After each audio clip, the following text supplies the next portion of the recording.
Outdoors with Tom Gruenwald is brought to you in part by HT Premium Ice Tackle and by Polar Fire, advanced cold weather clothing systems, and these other fine sponsors. Mobridge, your all-season fishing destination. Hi everybody, and welcome to Tom Gruenwald Outdoors. I'm Tom Gruenwald, and we've been out fishing whitefish the last day or two, and we've noticed some real thick suspended schools of fish while we're out here, and probably or very likely to be Cisco's. And we thought, you know what, let's put on some small spoons, some smaller dropper hooks and so forth, and just see if we go out there for a little bit and catch a few of these fish. They're fun to catch. They do taste good. You can smoke these things, fry them, do whatever you like to eat them up. If you like Cisco's and you enjoy fish, it's not a bad deal. So we're just going to come out here. We're going to try a little bit of jigging, see if we can catch a few Cisco's.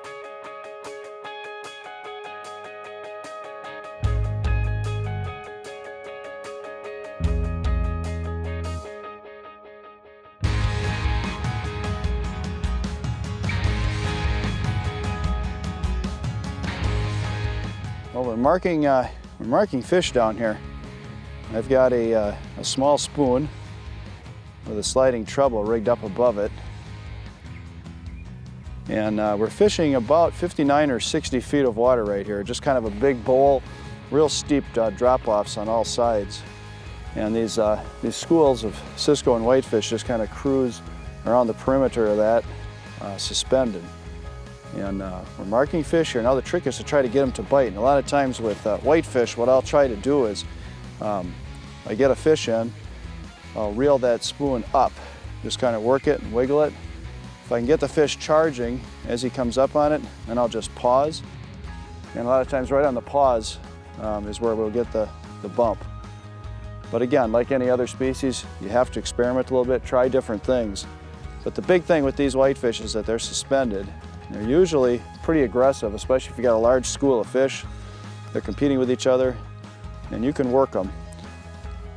But I usually try to stay just above the fish with my bait. I'll work it a little bit, bounce it, try to get them interested, and then again, I'll start to reel up like this, see if I can get them chasing and coming on real hot toward the bait. And then a lot of times just on the pause right after that wiggle is when the fish will grab. I only got something to come and pick it up. There we go. Well, we gotta start somewhere, right? Well, we're marking a pretty dense school of fish down there. I'm having a hard time trying to get them to bite, but we finally got one going. Look at that. That's a small guy, but we'll take it.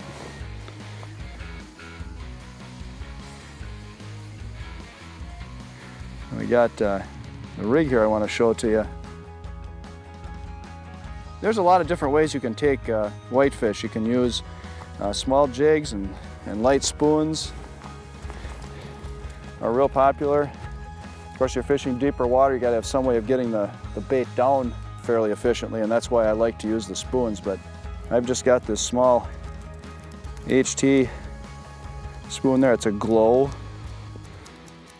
with a single hook, which is nice because when you get into a school of whitefish, it's a lot easier to unhook the fish, get back down quickly with the single hook as opposed to the treble.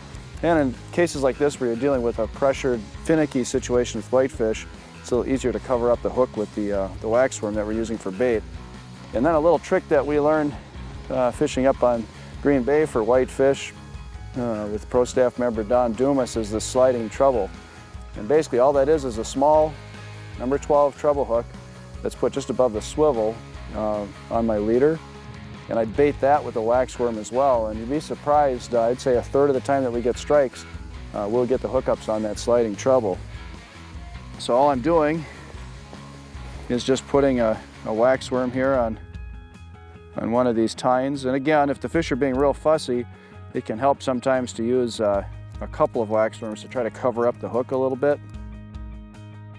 And then on the spoon itself, where I've got more motion, I'm jigging and working the bait. I don't have to be quite as fussy there, but still, we do like to try to cover the hook up a little bit. And all I'm going to do there is just thread this waxworm right up the hook.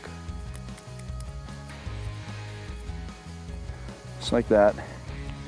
Just something more to add scent than it is action. The spoon will make the action. A lot of times if you're fishing a small jig for panfish, you want to leave that spike or the waxworm or your bait dangle and kind of dance a little bit in the water. Not so important here because we're using the spoon to create the movement.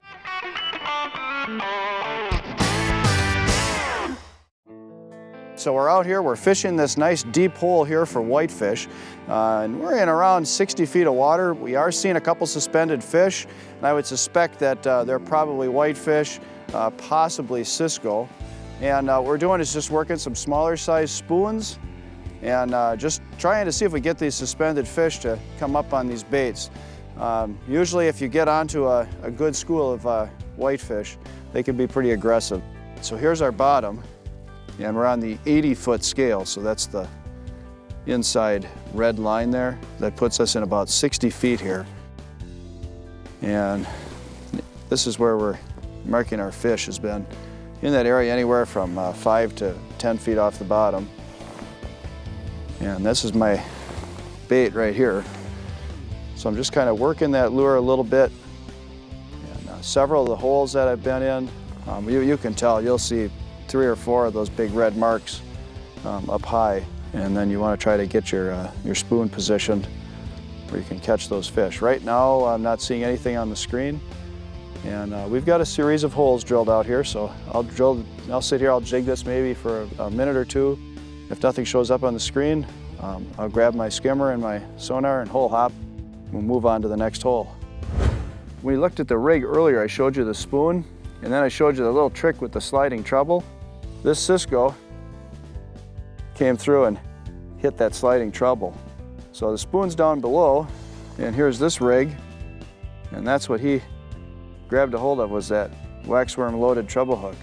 So I've got a pretty thick school of fish coming through, and what I was getting is just some little bumps on that spoon periodically, and as I work and try to catch that fish, get it going, you know, I mentioned whitefish, a lot of times I jig up, get them chasing, then stop, pause, boom, that's when they hit. It wasn't working, so just kind of loaded down and just kind of got right down into the midst of the school and just used a panfish type jigging motion. And in both cases I've done that now, I've caught a cisco. Nothing wrong with this. These are fun to catch. They taste great smoked if you want to keep a few. And these are also terrific baits on tip-ups too. If you want to catch a few of these ciscos and keep them, of course you have to use that fish in the same lake that you caught it from. Remember that. But in a lake here like Trout Lake, where you want to maybe fish some pike, you can rig these up on a quick strike rig and do real well with some trophy pike. So let's get that line back down and see if we catch some more fish. Just again, just that little wiggling motion, lifting up on them, and then pausing on the fly. You get those fish coming up hard and heavy and chasing, chasing, chasing. When you stop moving that bait, it seems to trigger those fish. It's another cisco, and they're all running about the same size. A lot of times when you get out in these deep water situations, you're using sonar, you're marking fish, maybe you're not getting bites, you're not sure what they are. You might be fishing lake trout, or you're trying for whitefish. There's a good chance they may be ciscos. Sometimes dropping an underwater camera down there will reveal that if you got enough cable to get down to 30, 40 feet where these fish are suspended, you'll just see the lens just thick with these ciscos. What you want to do is go to a smaller spoon. A smaller spoon with a dropper. Could be a little tiny panfish type jig on the bottom of the dropper, or a small hook would work too. Just bait those up with a waxworm and drop down. Start jigging those fish, work them just like you would the whitefish. Jig, jig, jig up, let them start coming up, pause, and let them pop, and they'll hit. They're actually fairly fun to catch. Can you eat them? Absolutely. Ciscos are a delicious cold water fish. I especially like them smoked. They do eat well, they're a delicious fish, and they're a lot of fun to catch. And again, a lot of times in these deep water situations, you'll be marking those fish, you're not sure what they are. They may be ciscos. You might want to try some of these techniques and see if you can make a day of it.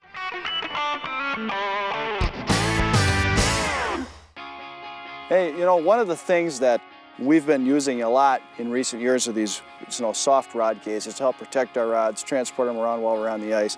And I've got something I really want to show you that's really kind of cool. You know, a lot of people now are putting 4, 5, 6 combos together in these cases, and it's very, very easy, of course, for the lines to tangle, for hooks to catch the sides of these soft cases. The first answer was the cloth rod sleeves. which really helps a lot preventing the tangles and keeping things organized.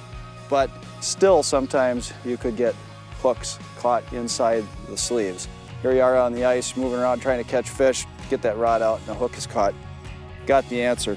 HT's come out with the new polar rod guards, and do these ever work well? I mean, this is really the answer. It's basically a plastic tube. Now I can slide my rigged rod in here. There's no line to tangle up, and because it's plastic, I don't have to worry about the hooks snagging anything either. Got a little piece of material here that hangs over so the rods don't slide out of the case, keeps them in place. I can slide that off, pull the rod right out, and they'll get a fully rigged rod with line and lure on it, tangle free, and no hooking whatsoever. I can put my micro rods in there.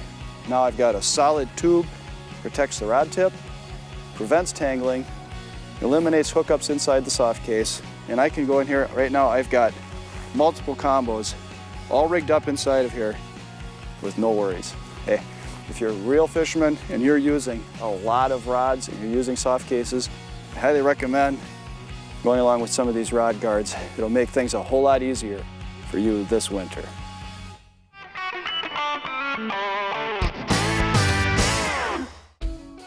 So I'm looking on the Markham and I'm seeing a couple of suspended fish up in here right now. Now when those Cisco's come in a school, they'll come through so thick that I'll see all yellow and green marks, solid, sometimes 10 feet thick. Right now there's a fish there. I've got one right here. And some of those other flickers and flashes are a little bit of interference I'm getting from some of the people that are fishing around me. Here's the jig coming down, and you're actually seeing the snap swivel and the lure. That's why those two jigs those two marks are coming down. There's a fish there. And you can see I'm going to stop just above those fish there now. And you can see my jig when I move it. Now we'll try to do it right at that strike zone, right where the fish have been coming through. So what I'm going to try to do is kind of work the area and see if we can get fish in. There's one coming in looking. And then what I do, see that red mark? That's a fish next to my bait. Now I'm going to raise it up slowly, try to get him to see if he can chase the bait. He's staying with it. I'm just moving slowly, and then I'll pause. A lot of times right on that pause is when they'll hit, and if they don't, then you can just do the usual jigging like you would do for a perch or bluegill. Just kind of wiggle that spoon a little bit, lift it up and down gently. See if you can trigger them. If not, again, try to draw them up. So I'm going to bring my bait upwards. You can see my bait coming up. There's another fish down here, that red mark. This water's very clear. They can see those baits. Sometimes they'll come shoot up 5, 6, 7 feet when they see that spoon working up above their head. There he is.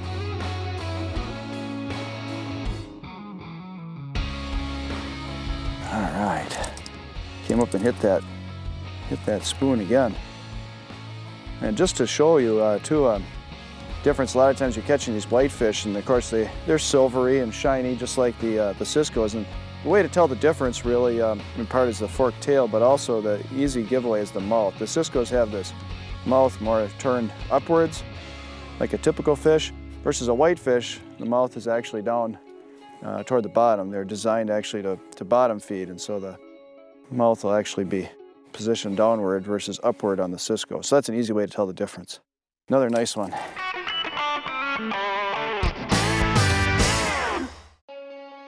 We're using that HT Slim minnow. Again, it's a smaller profile, yet a heavy bodied bait.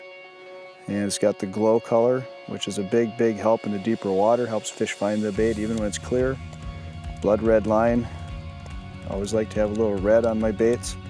And then that nice dropper, a little chain here down to the single hook.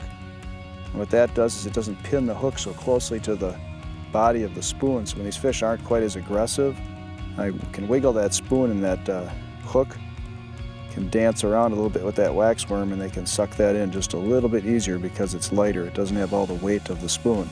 So using the weight of the spoon essentially to get down to that 50 or 60 foot depth where these schools are holding, get to them efficiently and work them, and yet I've still got the option of that nice, slow falling, lightweight presentation for them to suck in. More fish are moving in here. Funny that usually earlier in the morning is better on this lake, but they haven't quit on us. The cloud cover is helping a lot. It's just sustaining the bite a little longer. This is such clear water. A lot of times these ciscos and whitefish are more of a early morning bite, but look at that. These are not huge whitefish, but they're perfect eating size, and they're just so much fun to catch.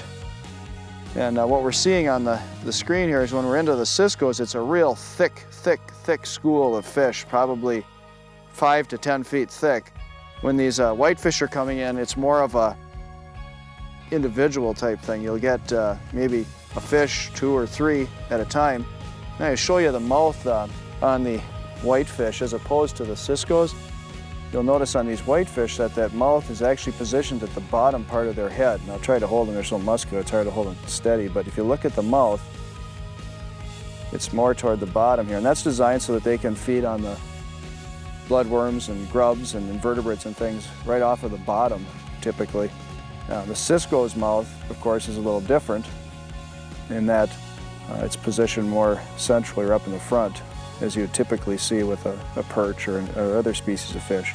But even though whitefish do feed on the bottom and they have that downturned mouth, they love to be opportunistic, and if there's minnows up high, they're going to suspend and they're going to feed on those minnows too. And the trick, of course, then is to use the smaller spoons and the smaller hooks like we are, so that with that downturned mouth, you get a better chance of hooking into the fish.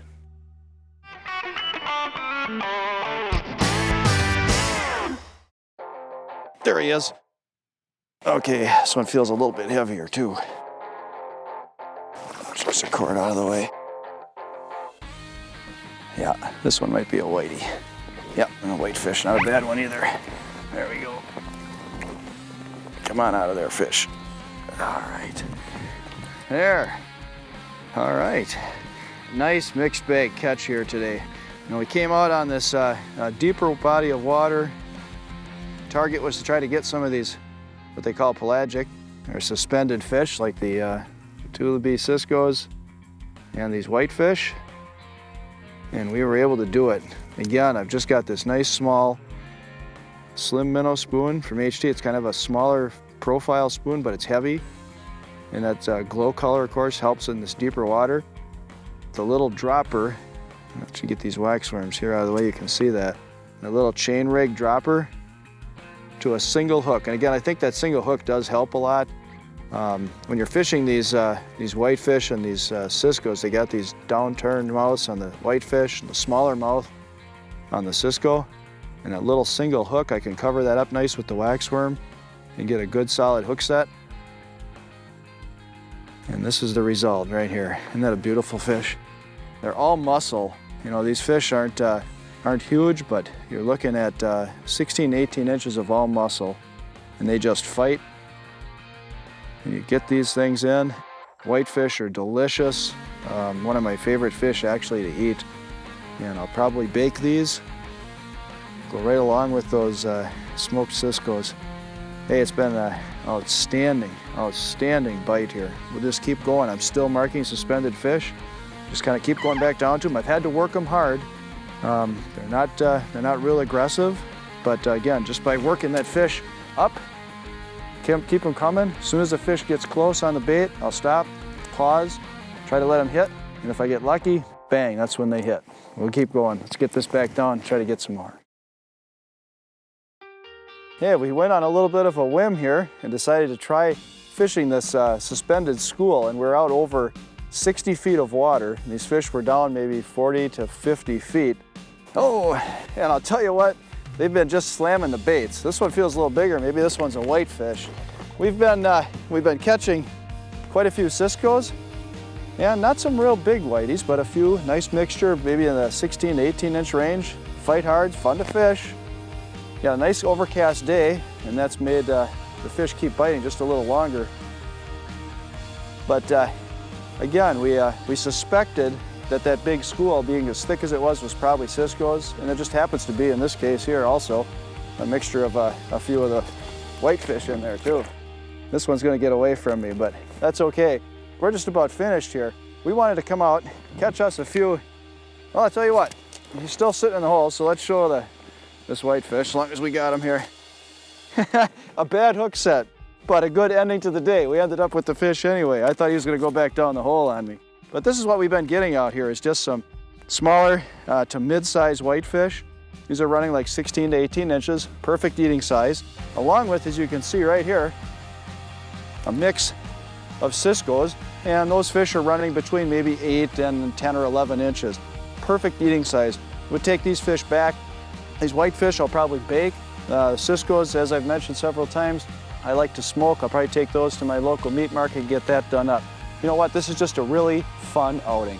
Something a little different. Instead of just fishing the classic bluegills, perch, and things like that, we mixed it up a little bit, came out here, caught some whitefish and Cisco's, and it's been a great trip. Taking yesterday afternoon, we did catch those classic species, bluegills, perch, largemouth bass, some pike on tip-up, turned around, came back out here early this morning, got on a large school of Cisco's, and picked up a few whitefish as well. That's what it's all about, people. It's about getting out on the ice, having a lot of fun, enjoying the time. Hope you're having a great winter and your season's going as well as mine. We'll see you next time on Tom Gruenwald Outdoors.